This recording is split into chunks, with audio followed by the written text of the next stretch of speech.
The best of Cataract Coach. Qué felices que estamos de tenerlo a Uday, Devgan acá en Oftalmocordoba por primera vez en Argentina. Realmente estamos muy felices. Y Uday tiene, todos lo conocen, 4 millones y medio de visitas por mes en sus videos. Y él nos ha enseñado a todos, a los chiquitos y a los más grandes, a mejorar nuestra cirugía de cataratas. Así que hoy lo tenemos. Él vive en California, tiene un centro de ojos en Los Ángeles, el Specialty Surgical Center en Beverly Hills, y es un lujo, es un honor. Estamos muy agradecidos del gran esfuerzo que ha hecho para venir para acá. Llegó esta mañana, mañana a la mañana se vuelve. Eso sabemos que es un gran esfuerzo y estamos totalmente agradecidos. Muchas gracias por estar acá con nosotros. Ay, muchísimas gracias.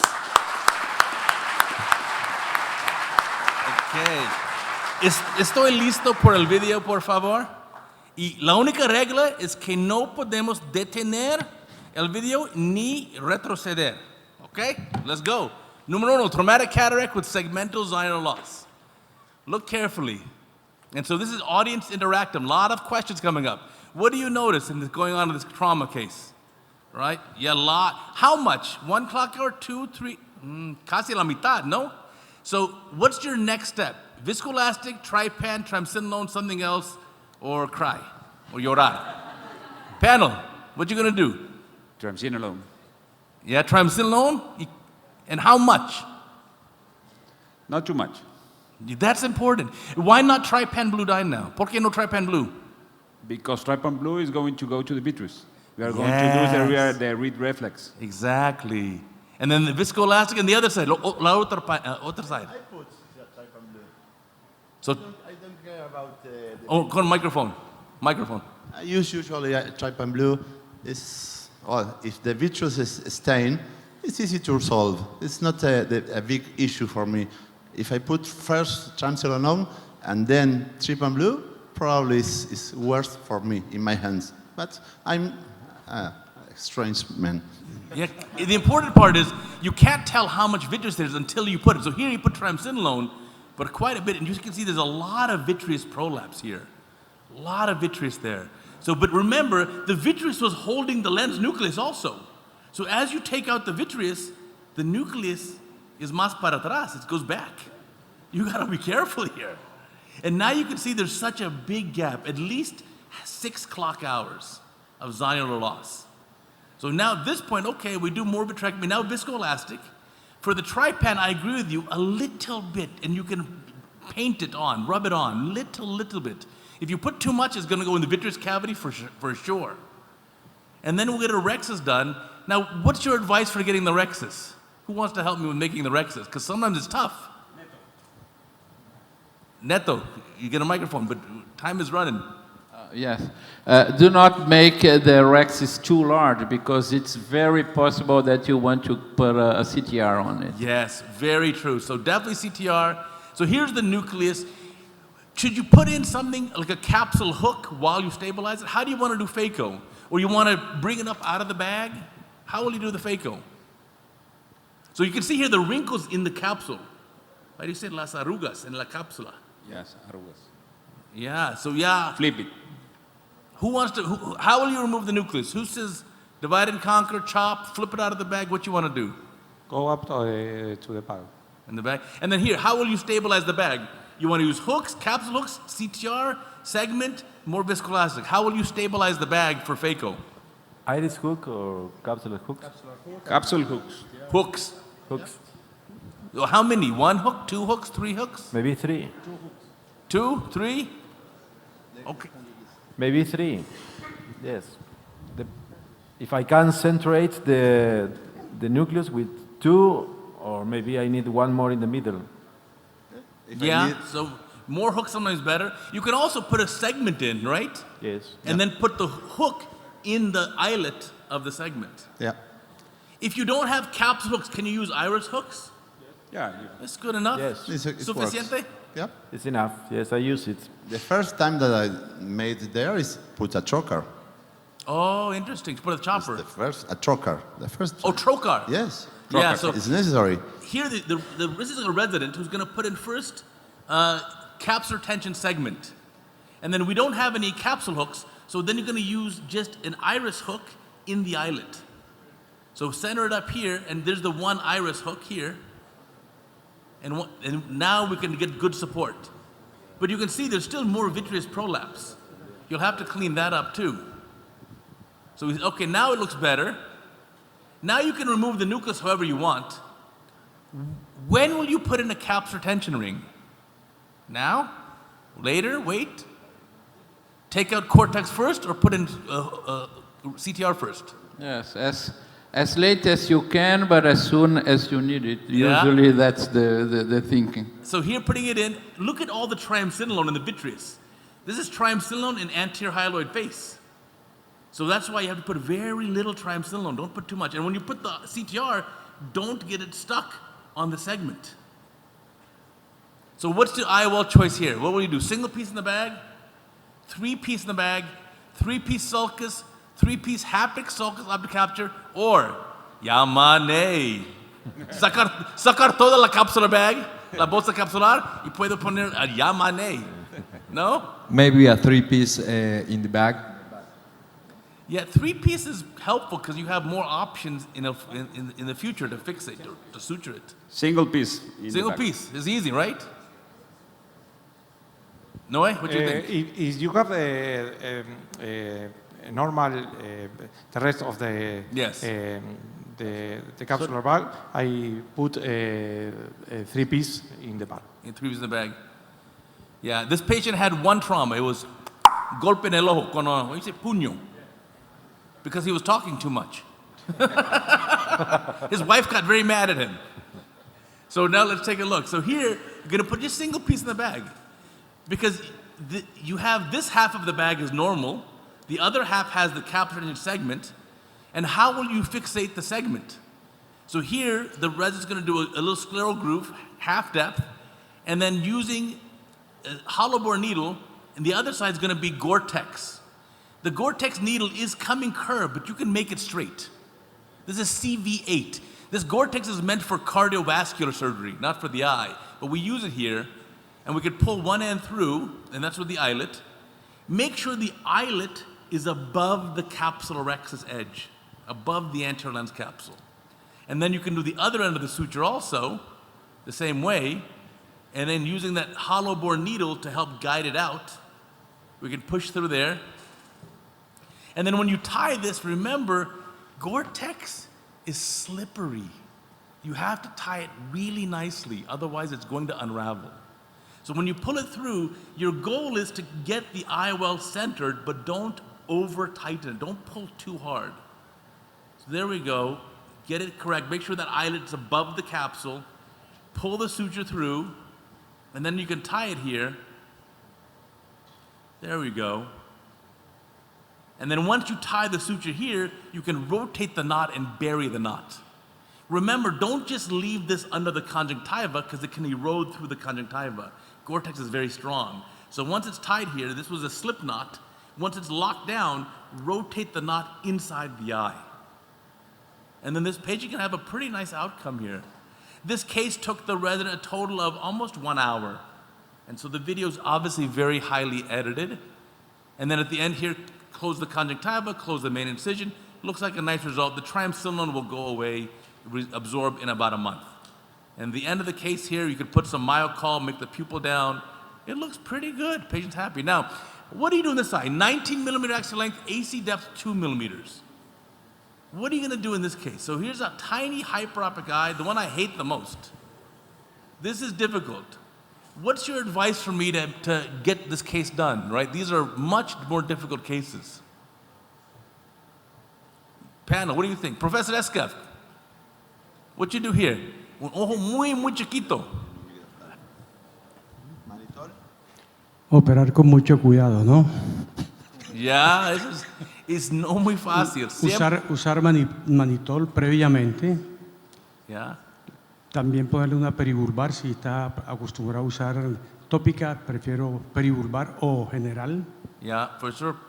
Hacer una incisión que sobrepase un poco el iris Y si de pronto la catarata, el ojo se pone hipertónico, de pronto hacerle una esclerotomía Yeah. no perforante, como de prevención, y hacer una cápsulorexis un poco pequeña, por si acaso Yeah. se te rompe la cápsula, poder colocar el lente en el sulcus. Right.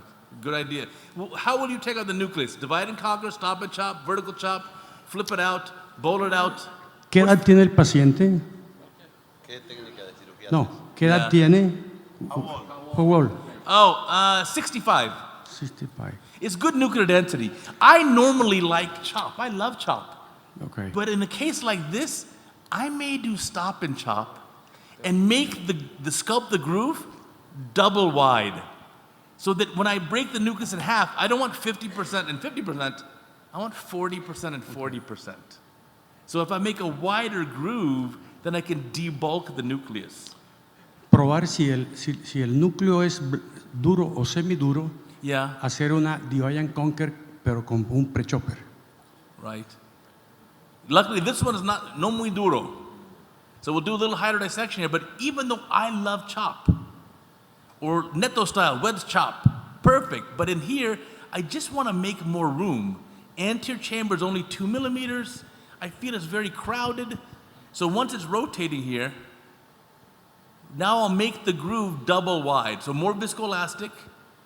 And now when I do the groove, or stop and chop, I'm gonna make it double wide. So we'll do a groove down the middle here, and then make it wider. So yes, I normally love chop, chop, chop, only chop, but sometimes it's a benefit of doing stop and chop because now each half, cada mitad is 40%. And so now there's more room. So más fácil para levantar este pies. You can bring it up. There it is. And now it's pretty easy. Anyone else will do differently? Neto, you maybe just chop it up more? No, I think making a groove, a wide groove, is beneficial for space, for getting space. And in this case, it is very important not to let the anterior chamber flatten, so because this facilitates choroidal effusion. Yes. So before taking out probes, Viscoelastic. yeah. No way. What do you think? I make the same. Stop and chop is a great technique for, I think, for all cataract, and for this one, it's special. Now, how do you do the lens calculations in these tiny eyes? How? What's your favorite? This is not easy. What would you do? What will you do here? It's not easy. It's better to target the patients -1 more or less, minus 0.75. So you say number C, any formula but aim -1. How about any formula? Maybe C for me. How about C? How about anyone want to do A? Aim a little bit plus? How about B? Aim plano, plano, plano. Ametropia. If you have not enough lens power, will you do piggyback now or don't do piggyback? No big. In our country, the problem is that the highest diopter is 40 diopters. Same with us. Lo mismo en Estados Unidos. Okay. That's the maximum power. So this patient, let's say, is 42. So what should you do here? Put in the 40? Or put in 40. Or put in dos IOLs, 20 y 22, juntas. Only one IOL. Only one. I think you're right. So I like D also. And sometimes these patients, when they're +6, 7, 8, you make them -1, they're not happy. Yeah. So I sometimes try to make them plano, even a little bit plus. So here I'm going to follow your advice. We'll put in the maximum power dentro de la bolsa capsular. There we go. Yeah, in Estados Unidos también, the maximum is 40 diopters, that's it. And then look at that, there's a piece left. When the pupil doesn't dilate with the end, when the lens in the eye, I like to lift the iris and check, and look, there's still cortex there. If you don't get it out today, I promise you'll see it in the pupil tomorrow. That has happened to me many times. So now I always check. And I lift it up, and let me get that, there we go. Woof, safe. And these patients can be very happy. One thing I've been surprised, I had a patient who was +9. Post-op, +0.5. You think they'd be very happy. But the patient wears spectacles, and he says, everything now looks very small. Right? Okay, how about this one? Large eye, 31 millimeter axial length, AC depth almost 4 millimeters. Big, big, big eye. A lot of myopia. What's different in this eye? Bianchi, what's different here? Everything. This is a patient, no IPCL here. We're going to do phaco. No IPCL. So we have a 31 millimeter axial length. This is going to be very low IOL power. How do you want to get the nucleus out? Patient is young, 52 years old. Divide and conquer, stop and chop, horizontal, vertical chop, flip it up, bowl it out. Flip it up. Yeah, I agree. What do you think? Yes, because it's so elastic. Maybe. AC depth is like 4 millimeters already. Yeah. So much room. And a young patient, and not the lens nucleus is no muy duro. Yes. So I like to get it out of the bag for sure. Because what's the big risk here? The patient gets the lighters, lens, iris, diaphragm, retropulsion syndrome, overly deep AC. We definitely want to avoid that. If you're very comfortable doing divide and conquer or stop and chop, you can still do that. But I think you'll be happier if you get it out of the bag.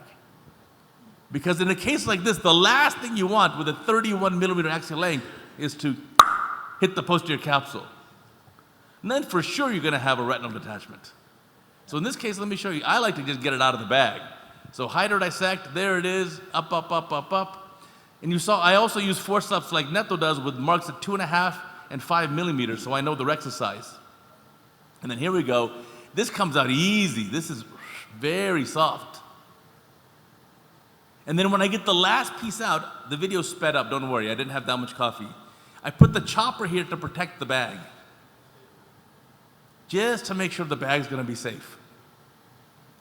And in a case like this too, I think Neto had a good point. When you come out of the eye, don't let the AC collapse. In this eye, not because of choroidal effusion, but probably because of the risk of attachment. So what are the risk factors for lighters? It's kind of all the above. High myopia, prior vitrectomy, infusion too high, maybe not D or E, but this is a common thing. What's your approach here for these eyes that are highly myopic? How do you avoid this? Anyone on the panel? Come on, we got 7 people here. I put the cannula or the iris Under the position iris. under the iris, and Yeah. the camera is go normal. Perfect. Yeah, creating a flow so that the posterior chamber and anterior chamber are the same pressure. Not posterior segment, but posterior chamber. So lift up the iris or push the anterior capsule down a little bit. If you're a resident and you have this case going on, put in one single nasal or iris hook away from you and lift the iris. You'll never have an issue with the whole case then. So it can be very, very easy. But it's important to avoid this, especially if it's topical anesthesia, because the patients feel pain from this. So here we go. I'll go in with the probe. Watch this. Wow, there it is, too much. But I lift the iris just like you told me. Look, that's cortex coming out. Sometimes it actually helps to see the cortex because it expands the pupil. But if you want to fix it, yeah, lift the iris temporarily. It'll equilibrate the pressure, and it won't be so overly expanded here. But obviously, in this case, it's helpful to get the rest of that lens cortex out and dilate the pupil. So cleaning up the bag here a little bit. I'd rather be a little bit careful here. Again, I don't want to cause any problems with the retina. I don't want to risk the capsular breakage. But here, if you lift up the iris, look what happens here. With that, lift the iris up, that was back to normal. So now you can fix it. And now I can access the posterior capsule, because before the posterior capsule was too deep in the eye. So we break that lens, iris, diaphragm, retropulsion, and we can do that. Now this patient says, my whole life I'm minus 15, and now I want plano. So patient wants plano, do you aim plano? Do you aim a little minus? Or, I love minus 2, do you give him that? Or he was minus 18 pre-op, so no complaining. What were you gonna do here? What's your answer? How do you aim the lens calcs? I like your choice, the C. C? That's my choice. Between B and C. Never plano then. Never planning. Panel agrees, never. no plano. Don't aim plano. No. Yeah, No, -1 or -1 or -2. A little bit minus. Yeah, I agree with you for sure. Because the bell curve of outcomes is very wide. And if you aim plano, for sure, half the patients are going to be hyperopic. If you aim a little minus, you'll be surprised. And sometimes people like, I'm -2. I'm enjoying this without glasses. It's good. I don't mind. So there's a little bit of a benefit to that little myopia. So here comes the lens going in. So we'll get that in. Remember, this is going to be, what's this, 3-piece lens. 7L rule, like a number 7. Trailing haptic, like the letter L. 7L. And there it is in the eye. You can see the thick edge. That's a meniscus design lens. So a little bit different than the biconvex lenses we're used to. There it is, 2.5 diopter lens. And we did aim for a little bit of minus for this patient. I think it was minus 0.75 or something. And patients end up very, very happy. So people who've been so minus their whole life, minus 18, if you end up minus 1, they love you. Because you fixed like 93% of their myopia, 94%. But if you end up hyperopic, boy, they hate it. They hate it here. So there's the end of the case, all looks good. Just keep in mind, iris prolapse. Look at this one. Oh, this is a good case. Watch carefully here. And zonular loss, I'll tell you right now. What do you see in the eye? What's that? Yeah, Ahmed valve. Someone had a glaucoma drainage tube in the sulcus there. Okay, or no, maybe it's pars plana tube. I don't know where it is. Maybe they had a vitrectomy. We'll find out. For sure. So you get a rexus done, okay. This is a very experienced surgeon. This is not a new surgeon, this is an experienced surgeon. And so now let's see the tech, look at this. Beautiful chop, right? Beautiful, very nice, very efficient. Get the nucleus removed, so easy. But the fun is gonna start soon, let me show you. This is why we have to stay humble. Because you start a case, you think it's gonna be easy, like, no problem. And you get the nucleus out, all looks good, right? Very good. Remove the nucleus, and then, okay, pretty good. You say, okay, ready for IA. And you come out of the eye, let me see. Whoa. Okay, what happened? Nothing, don't worry, just keep going. B, floppy iris. C, chamber instability, it's other issues. D, it will re-expand with the IA. E, I don't know because I was playing on my phone. E. A veces, claro. But it could expand with the eye infusion. Anyone else? Call it out. I'll tell you the correct answer is C. I don't know why though. And B is also correct. But the problem is you're going to see very soon. And especially here with these blue-eyed patients, that's like half of your patient with the blue eyes, any iris defect, they're going to look in the mirror and see it every day. Every day. So you got to be very careful here. But this is a very humbling thing. This has happened to all of us. 100% of surgeons in this room, except for Professor Escaf, have had this complication. He's el maestro de Barranquilla. But you look here, we're taking out the cord. This is one way of doing it. But look at the iris, it's coming out the para. You get iris prolapse from the paracentesis. This is tough right now. Maybe you want to stop and put in some hooks. Do something. Because it's very hard to see where's the cortex you're removing. High pressure? Pressure's okay. Yeah, luckily, knock on, there's no choroidal issue going on here, no choroidal effusion, no hemorrhage back there. It's all okay. But now what? Look at this here. Oh, this is just stress. And now, okay. And there's the lens capsular bag equator. Yeah. Equator's there. There's the rexus. You have zonulopathy here. Oh my gosh. Ahorita quiero llorar. Vitreous? Do you have vitreous there? I don't know. We'll find out. What do you want to do now? You want to do A, put viscoelastic in the lens? B, ignore the iris? C, amputate the iris? Somehow get an iris in the eye? I don't know. I just want to cry. What do you want to do? Someone tell me. What should I do here? In these cases, we use a Malvigin ring.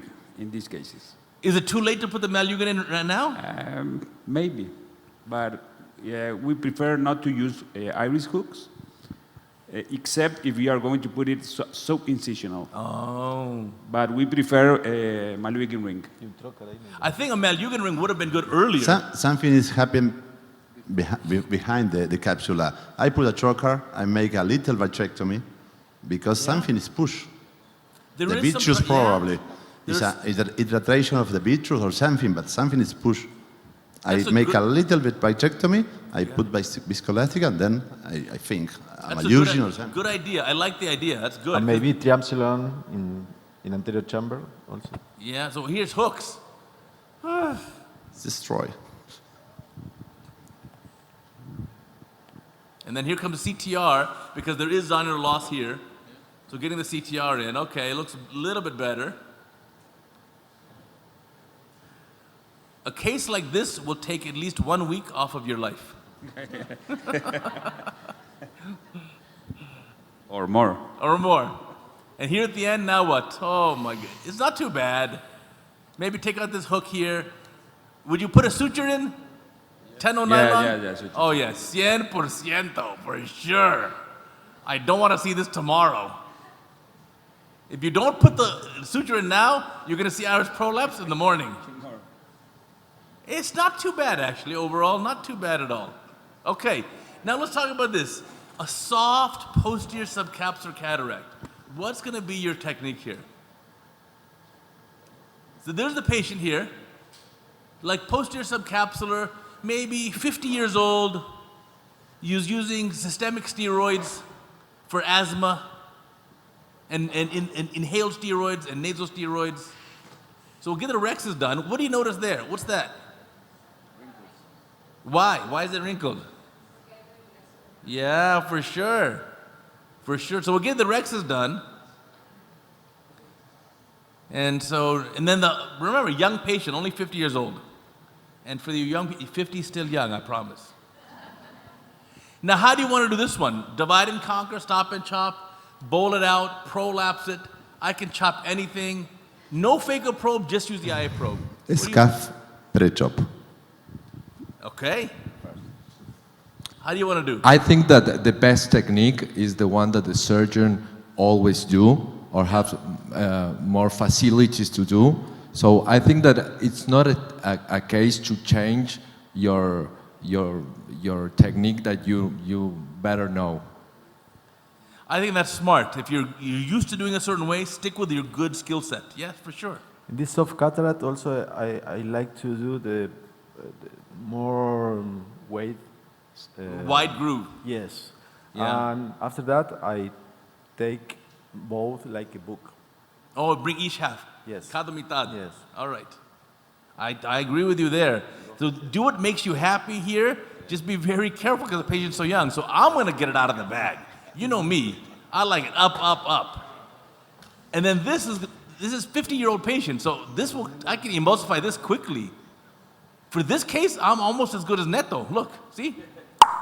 There you go. By the way, this is my Insta. You got to follow here. You can follow my Insta too. And everything goes up every day. So now here, cleaning out the bag, but here's what I got to ask you. As we clean the bag out, there's a little bit something back there. Let's see. We're going to polish the bag. What do you do in a case of posterior subcapsular if you can't clean the posterior capsule? If there's some stuff that's stuck there, what do you do? I prefer a low vacuum. Low vacuum? I polish the capsule. Okay. Low vacuum. Very low vacuum. Anyone do hydro polish with BSS? Yes. Like that too? You know, Yes. I prefer the You do? low vacuum. With viscoelastic too, you can work too. Okay, good idea. Very good idea. What if you do all that and you still have something that's stuck there and won't come out? Posterior rexus? Jack laser. YAG laser. YAG laser is always a good choice. Okay, let's see what we're going to do here. So this patient, luckily everything looks pretty good. There's a little bit of stuff here. I think we can do a YAG on that later. How long do you wait? Do you do the YAG after 1 month, 2 months, 3 months? 3 months. 3 months. 3 months? 3 months. 1 month. Microphone. Why, only 1 month. Un mes, no más. Un mes, 1 month. Okay. Now this patient complains of negative dysphotopsia. You tell them to wait till it heals more. Tell them this is normal, it's good. Do IOL exchange, piggyback lens, or tell them you'll put the cataract back in the eye. How do you deal with negative dysphotopsias? Y dígame en español if you want, I don't mind. No, the B. I explain and with, wait 2 or 3 months and maybe it's the patient. No, that's good. B. I also do the same. I tell them, okay, that's good. I always say, thank you for telling me. And then that's it, move on. Yes. That's it. Thank you for telling me. Es normal. It's normal, right? Thank you for telling me. I tell them, like when you wear sunglasses, do you look at the edge of the glass? Don't worry about it. Just keep going, you'll be fine. So here we go. Now, here's what I got to ask you. You said to polish the bag, so here's a different case. I'm going to polish it, but look back here. There's this thing here. What should I do here? You said low vacuum. Okay, I'll try. Let me try cleaning this up. There's this one thing here, this thing, este cosa aquí. Yeah. So you said, okay, put viscoelastic, okay. Maybe can I lift it with grab it with the forceps? Yeah. Or you think I'm crazy? Okay, watch, let's see. Jack laser. Yeah, here, how about now? Pull more? Almost. Sinsky? There, No. Casi, No. casi, come on. Poco más fuerte, ¿no? Yeah, seguro. There's no argument there. But I don't want to leave it there. I want to get it. So we could try harder. So now what do you want to do now? Try again with something sharp. Use better forceps and pull harder. Do posterior axis, put the lens, do YAG laser, or use the retractor. D. D. D? Let it go. Anyone else? No posterior axis, anyone? No. You think I'm crazy? Okay, how about just B? Just pull harder. No? No? Anyone else different? You can say, everyone says YAG. Yeah. Maybe I put the lens and after that I try to do the capsule rexis. Now we're talking. Because when the lens is already there, if there's a problem, just leave it. Yes. And you can go. But I just think that's such a big thing. The patient's gonna get, in the post-op, in 1 week, 2 weeks, it's gonna become bigger and bigger, and the patients are gonna be unhappy. And they give me a negative Google review. Okay, I'm gonna polish it here. I'll polish the anterior polishing, okay. I know you're gonna think I'm crazy now, but okay, here's the lens. I do like Germán says, lens first. Primero el lío. Okay? And now, and it's toric. It's a toric lens that has to be in the bag. So don't break the bag. Now it's different, huh? No. Can I grab it with the chopper? You think crazy, huh? Yeah. Okay, there's the toric lens and the good axis. Okay, and now maybe I can go under it and pull that out? Or you still think, no, leave it alone? Jack laser. Okay, just IA. IA, maybe just little bit, poquitito más, casi, ya merito. Okay, fine, I'll leave it. All right. But I tried at least. At least I tried. And now we'll finish this case up. Cortex always wins. Yes, I know. Believe me, Cortex always wins. But patient was pretty happy. But yes, I also do the YAG after about 1 month, 2 months. I don't wait 3 months. Too long to wait. Oh, let's talk about this. Who's seen phaco wound burn? You're gonna see it now. Let me show you. Wow. Let me show you this case. Resident operating. What's the problem? Where is the phaco needle? Why is it not in the center? Why is it in el lado? It is not center. Right. And now, dense cataract, but look what happened right there. Look at that. You burned it. Cornea is burned with the needle right there. Now what? Oh, that's ugly. Muy feo. So why did it happen? Mistake. Is it too much ultrasound power? Not enough fluid flow? Too dense of a cataract? Retained viscoelastic? Failure to flow the incision? All of them. All of them. Todo. I agree with you. Because you put too much power. When you push the needle on the side, there's no fluid flowing through there to protect the cornea. It's dense cataract. Could be viscoelastic block at the tip. And by the most important is for a young doctor, you're not floating in the incision. Why is the phaco needle pushing on the side of the sleeve? It should be in the middle of the sleeve. Because remember, we use the BSS to cool the phaco tip. The tip gets much hotter than you think. You can try it. You can take off the sleeve, pinch it with your finger, use your non-dominant hand, step on the pedal. In 1 second, you can burn your finger. 1 second. So you need the BSS to cool the tip always. Let me show you here. So again, that's the problem. Phaco needle pushing against the side of the incision. That is terrible. You don't want that. And so again, phaco wound burn. And so how do you close this? You got to put some sutures in, obviously. Here's the pre-op, dense cataract. Post-op, ugh, I know. Yo quiero llorar también. Look at this. Experienced surgeon doing phaco. Look at the tip of the phaco tip, right here. Look. What's the white stuff? And look, yes, in the sleeve. Boiling BSS. In the sleeve, you are boiling the BSS. This white stuff is phaco lens material that is not being aspirated. The tip is blocked. And now look at this. Oh, golly. I know. And now this is called 14 diopters of irregular astigmatism. Oh, so sad. Now, I will show you the correct way of suturing it. Don't suture it this way.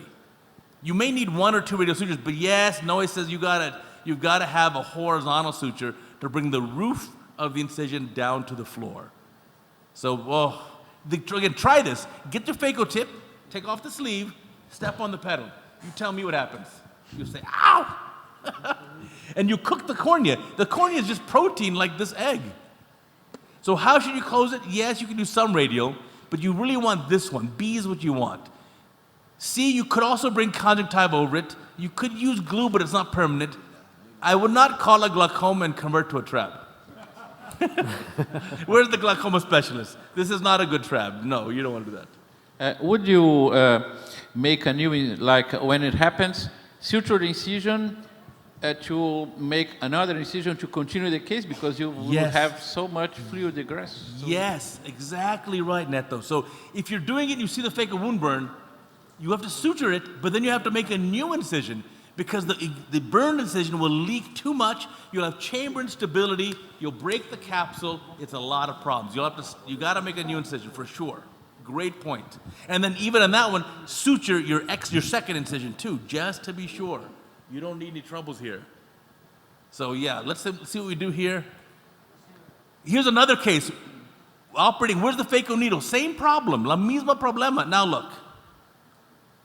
Now here you're going to try just do phaco and now IA through the leaky incision. When you try this, what's going to happen when you pull out of the eye with the IA probe? You know it's going to happen. Of course. So here's the correct way to suture. You can start with 1 or 2 radial sutures. That's okay. But you really need this horizontal suture. That's the key. Let me show you. This is a horizontal suture. One day this may happen to you and you will be thankful you saw this. That's the suture, to bring the roof of the incision down to the floor of the incision. So there it is, and then this patient can have a reasonable outcome here. And remember, these sutures you have to leave in the eye for many months, 6 months, even a year. Don't take it out too early. Is perforant? Is perforant or no? It's deep. It's 80% deep. I'll show you a picture of it. Good point. For sure. The horizontal one has to be pretty deep because you need to bring the roof of the incision down. There it is. So it's very deep. You have to seal it completely, but not through and through. It's like 80% depth on the incision. And that's going to help really suture this shut and make sure it doesn't leak at all. Make sure it's 100% sealed. Oh, now look at this one. New case.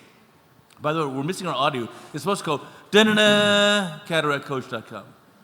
So here's an experienced surgeon doing phaco, and nucleus comes up pretty easily. Good chop technique. I like everything. It looks pretty good.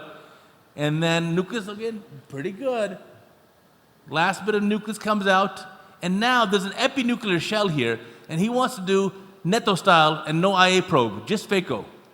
And then little bit, no, didn't quite get it. Maybe try right here and say, let me get, okay, right there, look.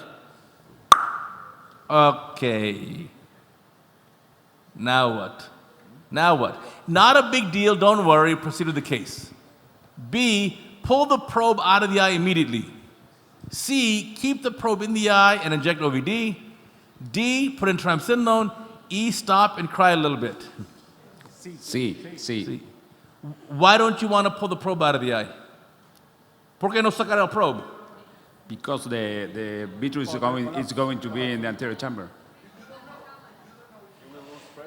Okay, yeah? Do you want to put triamcinolone? If you don't know if there's vitreous, should I put triamcinolone now? No. No. What about don't worry about it? No se preocupe, está bien. No? No. Because remember, as surgeons, your first instinct is denial. It's okay, don't worry. You move. I think you're right, 100%. The answer is C. You keep the probe in the eye and you inject OVD into that area. Absolutely right. Do not come out of the eye. But now, he came out of the eye. Now look, remember how small the hole was? It was as big as the phaco tip, right? 1.5 millimeters. But now what's going to happen with the hole? How's it going to become bigger? Now look at the hole now. Now you have a big hole. Oh, baby. Why is the hole so big? Because you pull the vitreous up. Now look how big the hole is. Wow. And this is called vitreous traction right there. The retina people are crying right now. Don't do this. So now, okay, anterior vitrectomy, bimanual. This takes some time. Oh, stressful. You need the triamcinolone now. You can't see what you're doing even. And when you're doing the vitreous removal, you have to make sure don't damage more of the bag. At least, hopefully you have a good rexus, you can get a sulcus lens. But if you don't put triamcinolone, you don't know. Oh, I don't like the Simcoe. Not a big fan of Simcoe, but okay. Now, how about triamcinolone, though? Because there's always more vitreous than you think. Okay, that's better. Hey, you got lucky. Look, wow. Very lucky. So what do you want to do for the lens here? 3-piece sulcus, hopefully, right? 3-piece. Yeah. Maybe optic capture if you have a good rexis. If you have a good rexis, optic capture is always good. Do you adjust your eye wall power then? If you're going to do an optic capture, no. Okay. In the sulcus, maybe you can. So I think we agree, single piece in the bag is probably not a good idea. Single piece of sulcus you should never do. 3-piece of sulcus is good. 3-piece haptics and sulcus optic capture if you can. ACI wall I don't think you need. When you do this though, remember, if you put the 3-piece with optic capture, the optic is still behind the rexus, so it's in the bag for calculations. But the A constant of your 3-piece lens may be different than the A constant of your single-piece lens. So if you're using typically 119.2 for the single piece, and the 3-piece may be 118.7, that's the difference of 0.5 diopter, so you still have to lower it by half diopter just for changing the lens design. And then if you leave it in the haptic, with the optic in the sulcus, now the optic is more forward, maybe drop it a little bit more. That's where we use that rule of 9s. But keep all this in mind for the calculations. And then let us take a look here. And here comes the lens. Let's see, 3-piece lens, here we go. And this patient can have a nice outcome. And the good news is the patient does not need a YAG capsulotomy. See? There's good news there. But keep in mind, the risks are much higher now, right? The risk of detachment is now 10 times higher when you break the bag. Risk of cystoid macular edema is times 10. Risk of endophthalmitis is times 10. Risk of unhappy patient times 10. So this is very important. This is the patient says, but all my friends said they saw great after surgery. So here's some triamcinolone, which I think is a smart idea. I would definitely suture this, because if the patient collapses the AC, rubs the eye, whatever, and the lens comes forward, you will have vitreous prolapse. So putting 1 stitch here, 10-0 nylon, will make you sleep better at night. You don't need the grief in life. Do you use myocol? Yeah, I think myocol is a good idea in this case, for sure. Great idea. Bring the pupil down. But here I think this surgeon's not going to do it, but I would put a 10-0 nylon in. I don't need to suffer tomorrow. The worst thing is post-op day 1 when you suffer. You enlarge the incision using these eyeballs? Yep, for sure. Now, what's this one? Everyone in the audience, if you're a young doctor, you better know this. I'm going to pick on the young doctors here. Watch carefully. What? What just happened? Watch again. Watch again. Hydro dissection. Fuck. Is it floppy iris? Watch again. Patient had 20 intravitreal injections done by the first-year resident. Posterior capsule rope. Absolutely. Exactly. Watch again. Pow. That's the snap sign. It was described 30 years ago. But now the problem is the surgeon doesn't realize it. So you put the viscoelastic, you're going to put the phaco probe in. And now even has iris hooks ready in case you need iris hooks. But what happens when you put in the phaco probe with high infusion pressure? Everything's going to go down. You say, bye. Woo. That's a very fast cataract surgery, very fast. So what happened? It's not too much power. It's B is the answer. You blew out the posterior capsule because the patient had an intravitreal injection, which so many of our patients now, you see them for cataract surgery, they've had 20, 30, 50 intravitreal injections. You need to look very carefully at the slit lamp with the red reflex to see, is there any damage to the posterior capsule? If there is, you've got to watch Retina Rounds, our sister channel. But the problem is, if there's a damage to the capsule, you can do a hydrodissection, and that one weak spot rips open just like that. So the correct move, I think, here, when you're doing this and you notice a snap sign, you have to switch over to MSICS. You have to take, there's no other way to get the nucleus out. Or you push it back in the vitreous cavity, and then the patient gets pars plana vitrectomy, pars plana lensectomy.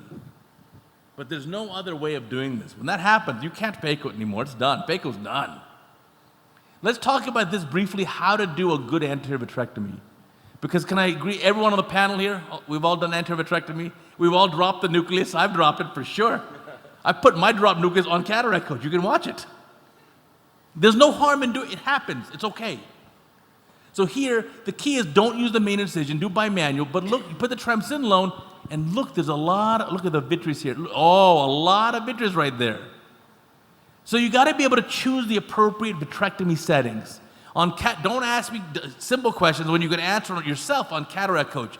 On the website, not YouTube, on cataractcoach.com, I have a whole series of how to learn how to choose the phaco settings. For phaco, for IA, for vitrectomy, everything.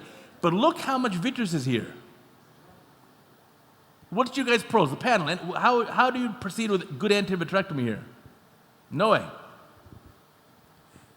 I make a vitrectomy, anterior vitrectomy with high cut.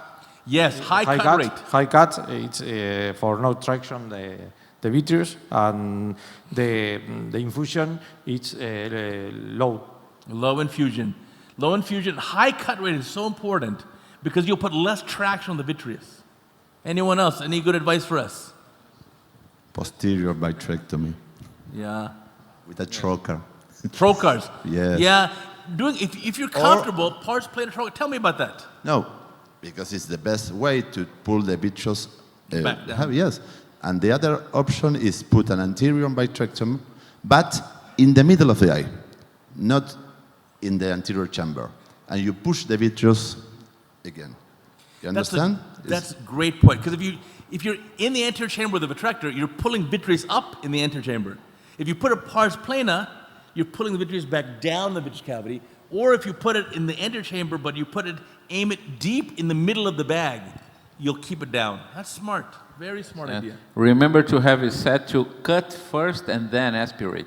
Yes. Cut, irrigation, yes. Cut, aspiration. Absolutely. You have to know how to do these settings. Make a list for yourself, put it on the wall, so just in case this happens, you don't have to think. You can just look at the list, what should I do next? You have to know how to do this. And the aspiration not so high too. Yes. 250 maybe. And then like you said before, yes, we're going to enlarge the incision for the 3-piece lens. Don't try shove it in the small incision. It's easier to make a big incision. 7L rule, like a number 7 for this one, and this one letter L. Overall, it should look like the opposite of an S. If the haptics look like letter S, as we know, S is stupid. And I don't want to be stupid anymore. So we'll bring this up. Let's get that in the sulcus. And these patients can do okay. It's a little bit slower recovery, but they'll be fine. Give it some time. And 100% of surgeons in this room have had this complications, 100. So don't worry. If it happens to you, welcome to the club, young doctor. That's how we do. There's the optic capture even, which looks great. This is going to be good long-term stability. Again, patients can be pretty happy afterwards. And you can see where I got all those videos. Look at this, a 2019 video from Cataract Coach. So 6 years ago. So we have lots and lots of good videos. Anything you want to know, we already have a video for it. It's already done. And at the end here, for sure, por seguro, 10-0 nylon. Absolutely. You don't need the grief later. And if you have a complication like this and you're doing topical anesthesia, please stop and give more anesthesia. Give a subtenons in the eye, give more systemic benzodiazepine in the intravenous. Okay, let's talk about this one, white cataracts. We're almost done, we're getting there. There's a little timer in the corner you can see. They're not all the same. So what should I do here? It's very pressurized, right? Blanco punción, I like it. Professor Blanco, I remember. Okay, I'm gonna learn from you. You taught me right. So, aguja, muy filoso, right? 27 or 30? 30. Okay, here you go. Ready? 1, 2, thank you. Hey, we're in Argentina, right? Yeah. So what was the problem there? It was just so pressurized. Here's another method. You can buzz it with the phaco probe and puncture with the probe with a little bit of ultrasonic energy, and then keeping the infusion high. Keep the probe in the eye with the infusion, and now can create a small rexus and do double rexus. Do baby rexus first, and then enlarge it later. So here you're gonna use, let's see, cystotome only. So one hand, the phaco probe with high infusion, other hand, cystotome, and getting some sort of rexus done. It can be ugly, doesn't matter. As long as it's completely round or continuous, it won't run out. So it's almost done here, there we go. So which one do you guys like? You like needle decompression. You said blanco punction, that's A. You want to punch it with a phaco probe. You can use a femtosecond laser or Zepto. You can use cystotome, or I don't know. What you guys, panel, what do you want to do? How do you do these white cataracts? A. A? Everyone says A. Who else? Shock laser. YAG laser. Shock laser produced the operation. Yeah, we did a video on this on Cataract Coach last week, where YAG laser, 1 millijoule, one puncture in the middle of the lens capsule, maybe 30 minutes, 1 hour before surgery, much easier. 30 minutes, it's okay. Yeah? What do you like? Same? A. A? Everyone says A, needle? Con aguja, Professor Escaf? Con aguja. I do something different. I do the hydrorexis with the micro forceps. Tell me. 2 incisions of 20 gauge. I put irrigation in one hand, and the other hand I do the microrexis, also the same incision, and I do the capsulorexis. Oh, good point. Only Bianchi can do that. Yeah, it's hard. But you can see here, I'm trying to do a rexis without that, and it keeps wanting to run out. I have to use this little maneuver to bring it in. Again, it wants to run out. I have to pull this way and kind of, stress. But you can still do it. And now you can see all the lens milk comes out, all the liquefied lens cortex. And yes, in Beverly Hills, we have actually white cataracts, brunescent cataracts. You may be surprised. You think Beverly Hills is all California cataracts. No. We get all, no. Thank you for saying that. He said, the help. No, it's even the patient on the house. Don't worry. But here's blanco punction. It works great. Decompress it here. Make sure you rock the nucleus back and forth to get all the liquefied lens cortex out. And then at that point, look, this is a beautiful rexus, and it's a resident. The resident's better than the professor. You know, the new generation can be incredible because you can learn in 1 year what took me 10 years. And I'll teach you all the secrets. It's all there. Because of these videos, you can learn in 1 year what took me 10. The next generation of surgeons are going to be incredible. And that's without the robot, don't worry. So here, going in again, puncturing it here. Now remember, rock the nucleus. Why do you want to rock the nucleus? Because you don't want to just take the liquefied lens cortex from a front. It's also behind the nucleus. So go in here, try to get all that out, and look, more milk comes out. Más leche. All right? Look at that. So again, the dense nucleus, if you puncture in here on the top, you'll get out some of the liquefied lens material. That looks good, the lens milk. But then what happens is this comes up and there's still more here. So you have to rock the nucleus a little bit back and forth and get all this out too. And now, once it's fully decompressed, now it's much easier. Now you can have like a normal case. So in these eyes, if you get the rexus done, the rest of the case is actually going to be pretty easy. So you're going to have a resident doing a nice looking case here, get a good looking rexus, enlarge it. And then once this rexus is done, there we go. The rest can be pretty easy. Just chop, chop, chop, or whatever you like. So do you guys, everyone agrees you like double rexus technique? Yes?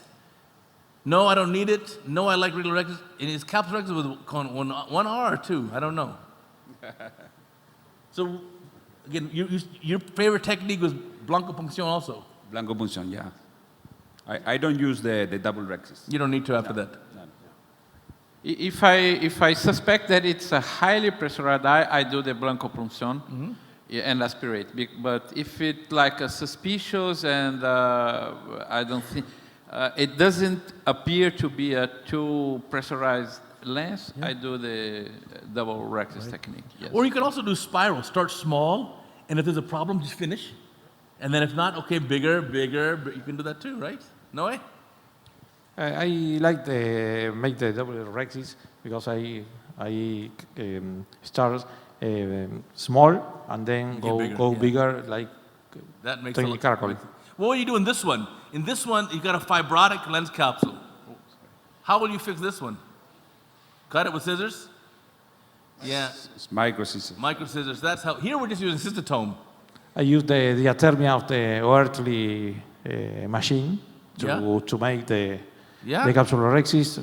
It's very good for these cases. Right. You can see it becomes fibrotic, becomes tough. For sure. Now this is with a femtosecond laser, but look, femto's not perfect either. It's still attached. So we'll go in with forceps and you'll watch, here and here, it's still attached, even though we did femto. And by the way, if I do femto, I still make a diamond in Beverly Hills. I still like a diamond incision better. But we go in here with forceps, go ahead and grab it right here, and look, it's still attached. So femto is not perfect either, because the lens milk comes out. Here again, this double rexis. I think it's sometimes helpful to do this. You can start off small, as you're saying, do spiral. If you want to, you can complete it and make a small one, then really decompress the bag. Or if you're having good control, you can just finish the whole thing. But I figured out over many years, 25 years, I learned not every white cataract is the same. There's such a variety.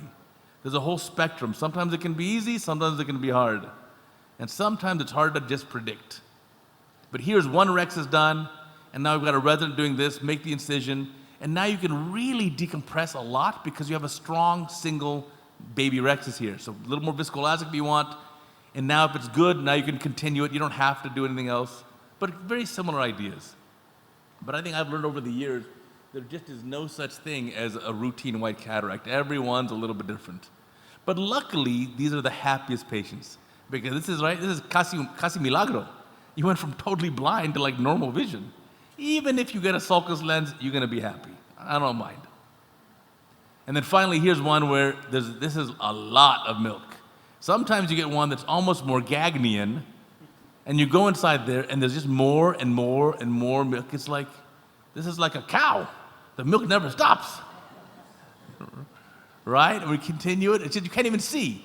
Remember, if you can't see, put more viscoelastic. You know viscoelastic is cheaper than vitreous, but it's also cheaper than a run-out rexis. And if you're wondering how we get such good blue staining, we leave the dye on the capsule for a little bit longer. Leave it there for 30 seconds. It'll become better.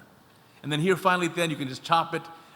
These days, all residents learn chop. If you're a young doctor and you don't know chop, I promise I can teach you. Just watch the videos, I promise. I talked to a surgeon today who told me he learned chop from the videos. It's how I learned too, by the way. When I was a resident, no one taught me chop. Osher taught me chop with his videos of Nagahara. That's how I learned chop. And Bobby Osher is, I call him El Padrino. He's El Padrino for surgical video. He taught me everything. So again, taking this out, you can see the resident, double angle, doing a great job here. But really, you should be able to do this. This resident was so good, now he does oculoplastics. We lost him. And then finally here at the end again, this is just a nice chop technique. These are just very easy. I think the white ones tend to chop a little bit easier. Somehow they're more brittle and the chops propagate very easily. And we can finish this up. And again, patients can be very, very happy. This really is the closest thing we have to a miracle in modern medicine. I went into ophthalmology because when I was a medical student, I saw a white cataract being done. And I couldn't believe it was such a miracle. Now, this is a Beverly Hills patient. It's very, very dense cataract. Muy duro. Y también with zona de loss. How will you do it? This is pre-op. Right eye normal, left eye, look at this. Whoa. Trauma 10 years ago, but the patient waited 10 years to see you because they wanted to make a good challenge for you. So here we go, we make a para, but look at a lot of zonulopathy here. And it's really dense. Put a little triamcinolone, like you told me, a little bit. And look at that. Hey, no vitreous. Okay, pretty good. Pretty good. So now, well, let's see. We can put some viscoelastic. Oh, yeah, what do you want next? More triamcinolone? No. Trypan, viscoelastic, cohesive or dispersive? Dispersive. Dispersive, I agree. You all understand why dispersive, right? Cohesive will be like a big block there, but then you wash out instantly. The dispersive will tend to stay there better. I always think of dispersive as kind of like honey, like miel. But I think of cohesive as more like jello. It's just thicker, gelatin. And so that, I agree with you. Gelatina. Gelatina. Okay, I will learn. Cada día poco más. So again, I think the right answer here is a little more viscoelastic, and then we will do the trypan blue dye, but again, just a tiny little bit. And again, this cataract is very dense. Luckily, this patient has maybe only 3 to 4 clock hours of zonular loss. So maybe 90 degrees to 120 degrees of zonulopathy, not too much. So let's look what we have here. And this really was a case, I'm operating here. This is Beverly Hills. You can't believe it, huh? That's your patient? My patient. This is my name on there, here in the corner. So a little bit of trypan. And don't worry, I'm not going to do a perfect job. I'm going to show you my mistakes. You're going to teach me. I'm here to learn. I didn't fly all this way to teach you. I flew here to learn myself. So we'll take out the bubbles because I need to make a good video. I always remember, I need a good video. So this is a viscoelastic. And then we'll decide, okay, how should we do this case? We'll take this out. Remember, if you like retina, I have a sister channel, Retina Rounds. So there's the trypan blue dye stain capsule. Okay, I took the bubbles out. Now I got to figure out how am I going to do this case. So are you going to do, what kind of incision? You want to do clear cornea? Sclera. Okay, B is limbal near clear, C is sclera. You like sclera? Scleral tunnel, M6, or ECCE with scissors? Maybe an M6. M6. Who says M6? Yeah. Anyone? Do you learn M6 in training here? Yeah. So that's good. In the USA, they do not teach residents M6. Very unusual. I'd say 5-10% of residents in the USA learn M6. I taught it to my residents because I loved it. In my hands, in my entire life, I've done maybe 300 M6. That's it. Here we have a M6 society. Wow. He is the president. You got to teach me then. I've only done, with my hands, 300 M6 in my entire life. In Beverly Hills, I do 1 a month about. Not a whole lot. But let me show you, I think you're right. I'm going to do M6 here, for sure. I don't need it. So we're gonna make it prove to me here. There we go. And okay, give Noe the microphone. You're the boss with M6. Teach me. He's the boss. What am I doing wrong here? I want to be better. Now make a large incision and trapezoidal to not need to make a suture them. And the M6 is very it's a very security cataract technique for these cases. Okay, here's my incision. Tell me what I'm doing wrong. It's okay? It's very good. Right, it's very good. So I like to make 8 millimeter or 9 millimeters. Okay. For Tell me. It's okay still? Yeah. Or yeah. wider, más grande. Más wide. En los lados. Yeah. Okay. Here's the keratome now. Do you think that this cataract go out with the M6? We're going to find out. Yeah. Okay. Yeah. We're going to find out. No sé, a ver. 6 millimeters? No, I'm going to make it bigger. No. I'll make 8 it bigger. or 9 millimeters. Okay. Yeah. It's not an M6. This is And, the... and, It's a and big- inside 13 millimeters, Yeah. more or less for. It's an M6 plus. Okay. Extra large. Yeah. So Excel. So the rexus, though, you think it's a big rexus. That's 5.5 rexus. It's not 7 millimeter rexus, 5.5. I measured it. Now here, little BSS. And we'll, of course, get the nucleus up. Remember, no way, I've only done 300 M6 my entire life. So I don't have as much experience as you. So I want the nucleus up, above the capsule, above the iris. And I put a viscoelastic under the nucleus. Under and above. Over. Los dos. Over. Yeah, to protect the For sure. endothelial There's cells. under, and now here comes over. And I'll show you another trick that I do. I have an American way of cheating. Let me show you. I open this incision first, like you told me, maybe 10 millimeters on the inside, 8 on the outside, make it wider. Look at that, see? I learned from you. I did it right. That's good? Pretty good. I make more. I make an opposite pairs enthesis, and I will push with the spatula. Maybe you can use a cystitum to pull out the... I'll show you. No, look here, look. I push it out with the... very like nice. a baby. Very nice. And there it is. Woo! Like diamante, baby. That's a diamante. That thing is dense. Okay, how will you stabilize the bag now? Capsule hooks, iris hooks, because I don't have capsule hooks, counter traction, second instrument, CTR, or don't worry, it'll be fine. I put a CTR. Right now? Yeah. Who says CTR right now? I told you I'm doing this case wrong. I'm doing it the wrong way, so don't listen to me. I agree. The answer is I should have now put a CTR.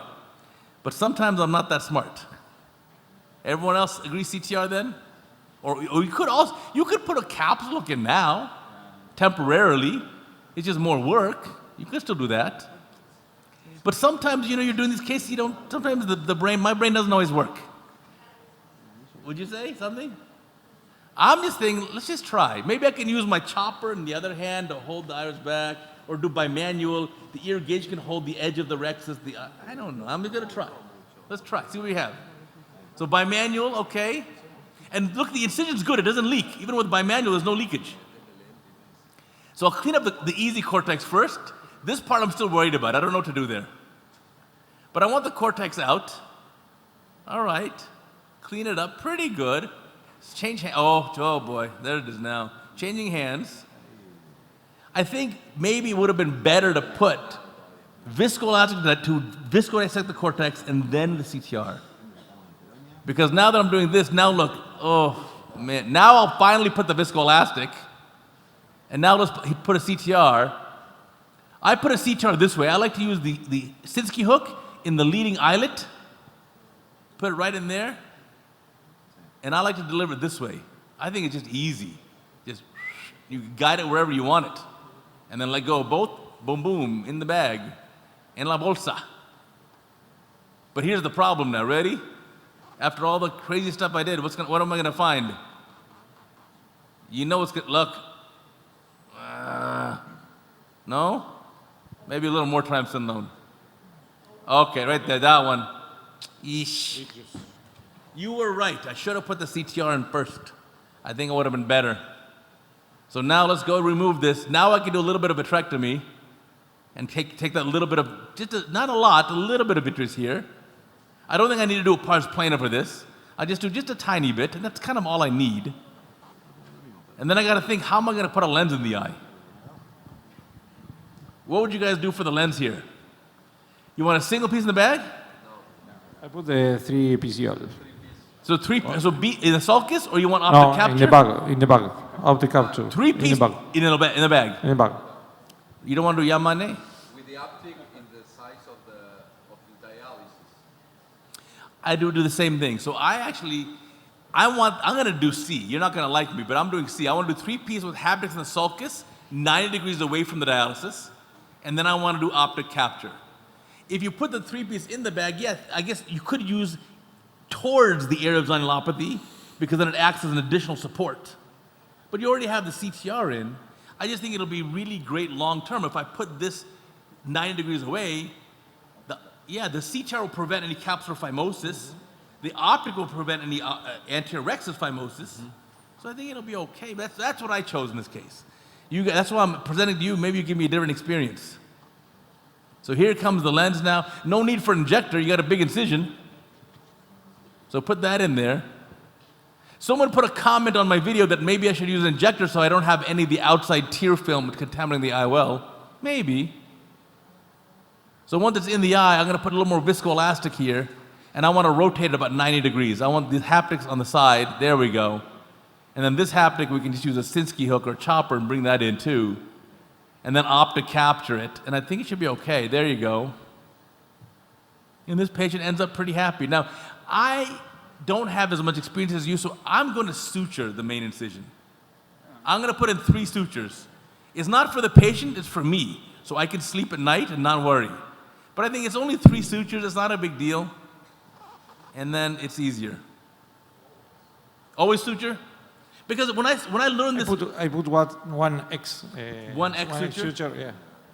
Because a lot of surgeons who do this big volume of this, like in other countries, like in India, they never put a suture. I'm afraid though. Tengo miedo. So we'll put this here. I'll check again. We'll bring the pupil down, put some myocol, maybe a little bit more triamcinolone just to make sure. There we go. Triamcinolone just to make sure. And it's clean. And then myocol, bring the pupil down. Antibiotic. We use moxifloxacin, and I'll even close the conjunctiva. Let's make it pretty. It's Beverly Hills. Has to be pretty. We charge a lot of money, so we got to make it pretty.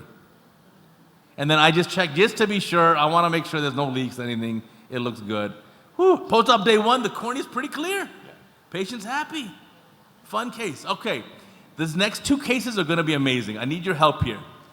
I don't know if you will be amazed. This is really good. Okay, anonymous surgeon operating.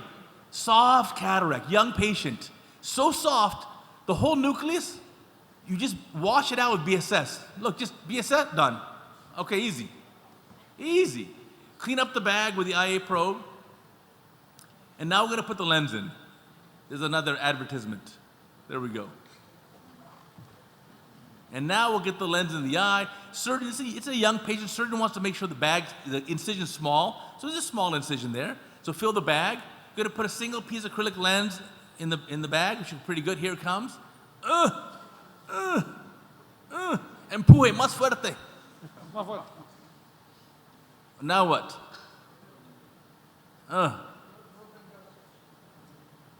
Okay, now, okay. Más duro, you said? Empuje más duro. Okay, now what? Now what? Use forceps and pull it out. Who's going to pull it out? Sacarlo. No? Forceps and push it in. Empuje al dentro. No?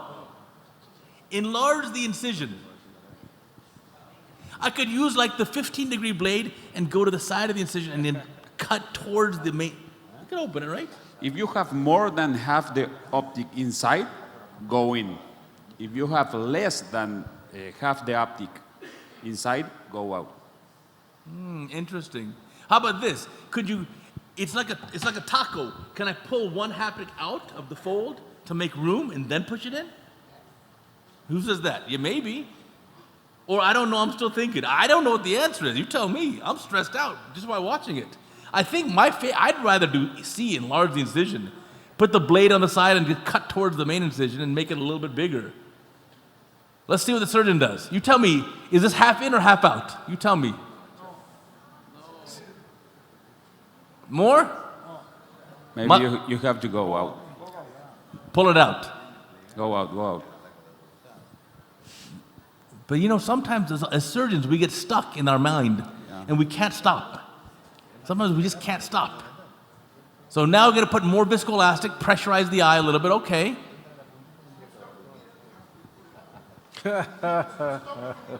Okay. How about now? It's more than half inside now. It's almost in, almost. Do you feel better now? No, this is tough. This is a tough case. I'm glad the surgeon shared with us because we're all going to learn together here. But now look, where's the lens? And now he wants to go out. Now he wants to go out. Yeah, the lens is in the vitreous. That's the problem right now. So now what? Bring it up and leave it in the sulcus. Lift it and do antivitrectomy. Explant and replace with 3-piece.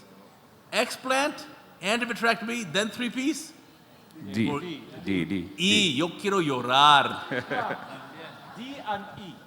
D and then E. So tell us, how would you bring this up and how would you explant it? Cut it in half? I put trocar like Gerardo likes, make a anterior vitrectomy, cut the lens and put a 3-piece on. Yeah. If I have anterior capsulorhexis. If I don't have anterior capsulorhexis, make a shamane. I think you're right. That's probably the best move here. I agree with you. D is great.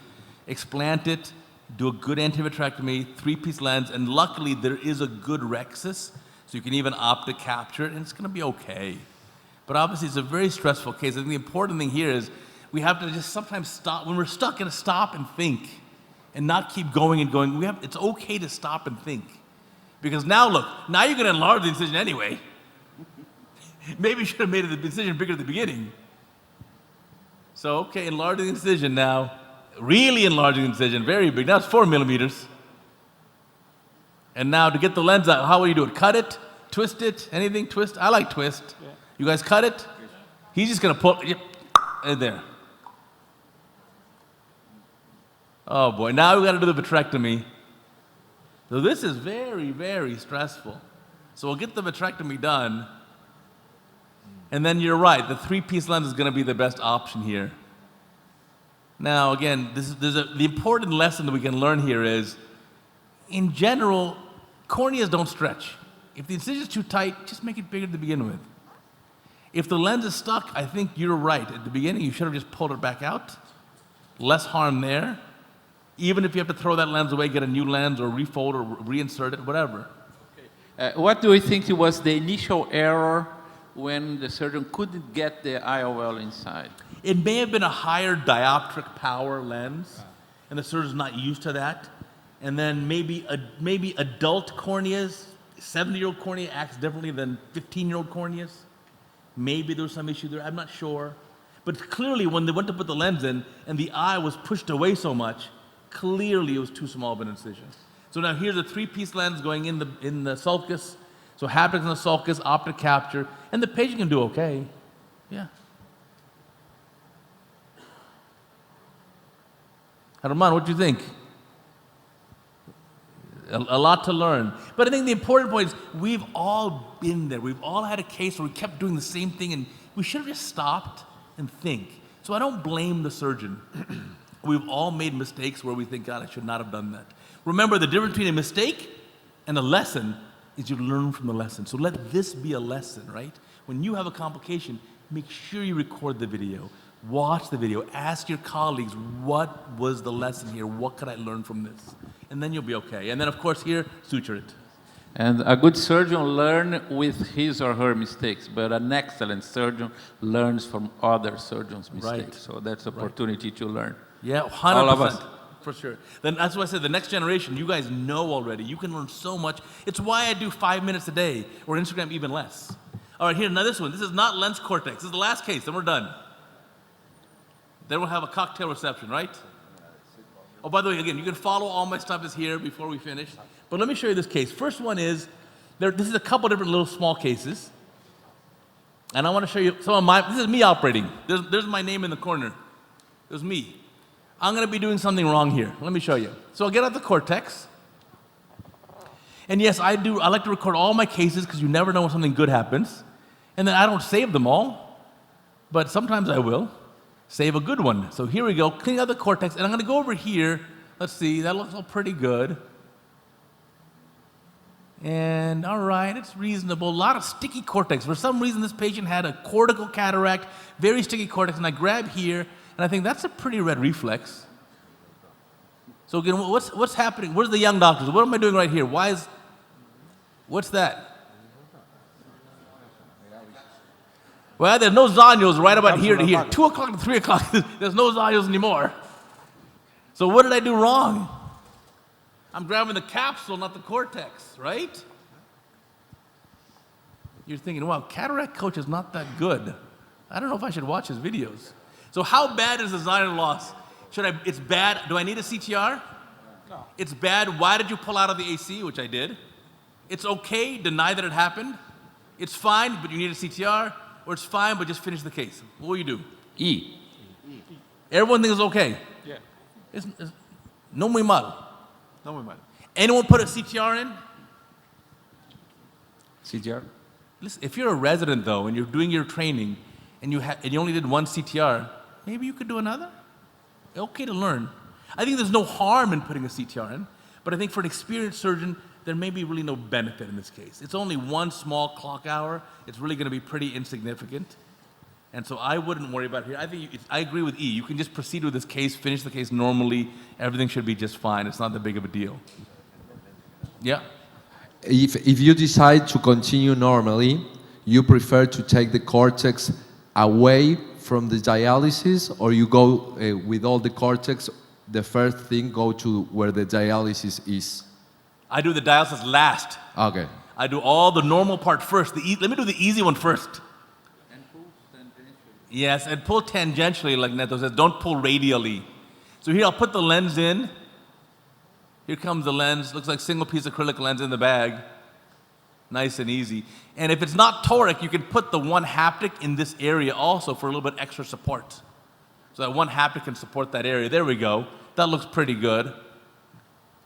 And then I'm going to show you something else, but you're going to laugh at me, but I'll show you anyway. I'm going to make sure, is that the right area? Let me see. Yeah, okay, that's it. People, why do you touch it? I got to make sure the haptic's in the right position. I know. See, I rotate a little bit more to get better support there. And in this case, does fine. At the end, you'll see, we'll put a little triamcinolone just to be sure. Everything looks fine. Patient had a nice result, no issue. That's just BSS, wash out some more viscoelastic. We'll put a little triamcinolone just to make sure we're happy here. And again, patient can have a normal outcome. That's it. But the last case I'm going to show you, oh boy, let me show you. Here's a little triamcinolone. Let's see. We're good. Nothing to worry about. Now this last case, again, I want to thank the surgeon in advance for sending the case in, because the last case, doing phaco, and what do you notice? Where's the rhexis? And look over on the right side. What's this? What's going on right there? What's that? Capsular bag equator. And look where the rhexis is. The rhexis moved that way. Okay. I like viscoelastic is a good idea. Oh, you see that? That's the bag equator there. So now what do you want to do? The doctor wants to take out the cortex. Or should you put a hook in? What do you want to do here instead? Yeah, viscoelastic is good. But he's, okay, cortex removal in the good area first. But you know for sure there's a problem there. For sure. Mm-hmm. What do you say? Keep going? More? Maybe a CTR now? CTR would probably be very smart. That's a great idea. But remember, sometimes as surgeons, we get in the mindset we can't think. Okay, whoa, hello. Yamane. Hello. You like a Yamane down. Yeah. I think this one, he's going for Yamane. You want to practice a Yamane. I think, look at this. It's Gerardo. Sacar más duro. Más vacuum. Okay, now what? Stop it. I know, but you know, sometimes, especially when you're a younger surgeon, I made so many mistakes. When you're a younger surgeon, you sometimes get in that mind, and you just say, I have to get the cortex. And you try harder and harder, and like, oh gosh, and now look, what was maybe a little bit of Zion loss, now how much you got? Oh my, it's hard to watch. Really hard to watch. Okay. Here's where, I think you should stop with the vacuum, inject viscoelastic, put a CTR. If you want, put capsule hooks, do something. But oh gosh. It's got personal against the cortex. Or maybe la paciente es la suegra. O la esposa. Oh, no, probably la suegra. Okay, see, I know that word. Okay, what happened? A, I just witnessed a crime. B, may as well yank out the whole capsule now and do Yamane. C, put a CTR, it's going to be fine. D, you're going to need scleral suture fixation of the bag. E, time for Yamane, intrascleral hydroid fixation. What do you want to do now? Yamane Valvecchia. What you guys want to do? D? Yeah, it's a lot of work suture, now. a CTR in the sclera. Is number C, is a CTR alone sufficient? No, and low now because you have too much. Yeah, too much. So no CTR. What's your maximum for CTR? 3, 4 clock hours? Three Four. to four? This is like 6, 7, Yeah. 8. 9, 10. Oh, we're gonna make it more. Yeah. Okay, just watch. You know, Yeah, see? yeah, Watch. Watch carefully. It's a traumatic cataract. Yeah, so very traumatic. Look at the rexus. Look at the shape of the rexus. So, okay, another incision. Okay. Look at the shape of the rexus. See? Oh, the D-shaped. So now what do you want to do? You said viscoelastic now?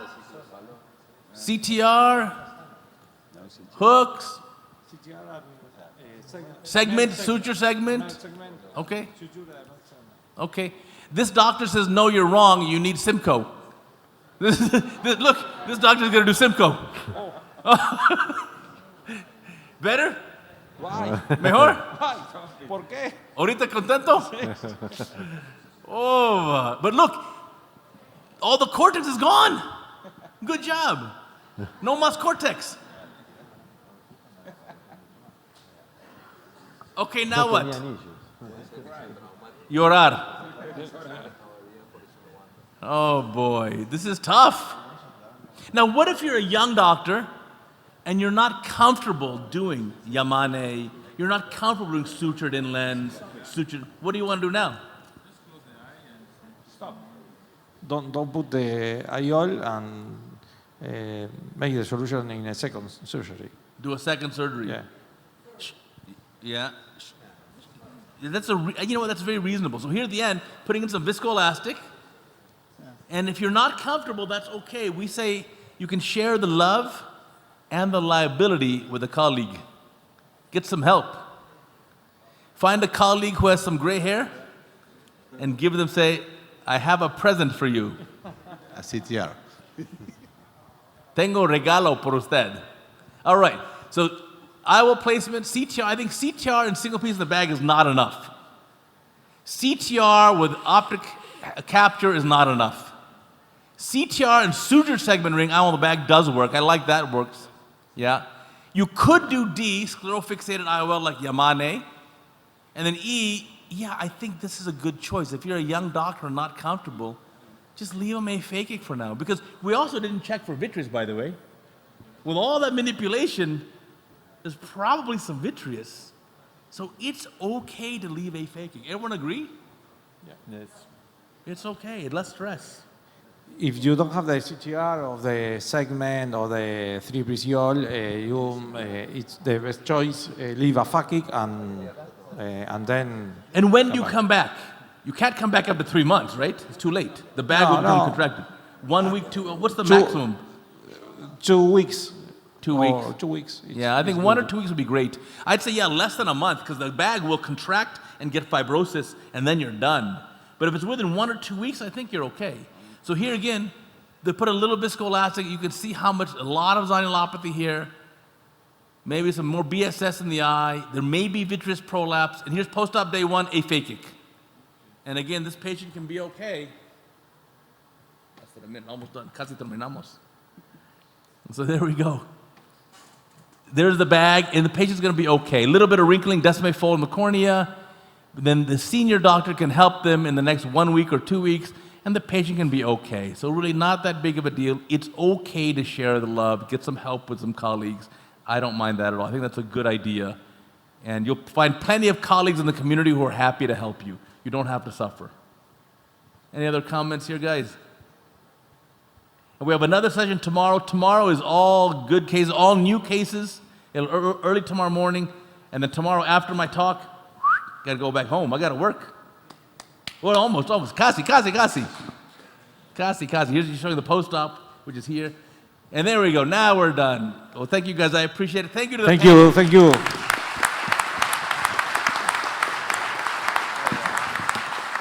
Bueno, muchas gracias, Uday. La verdad que fue 1 hora y media increíble. Muchas gracias.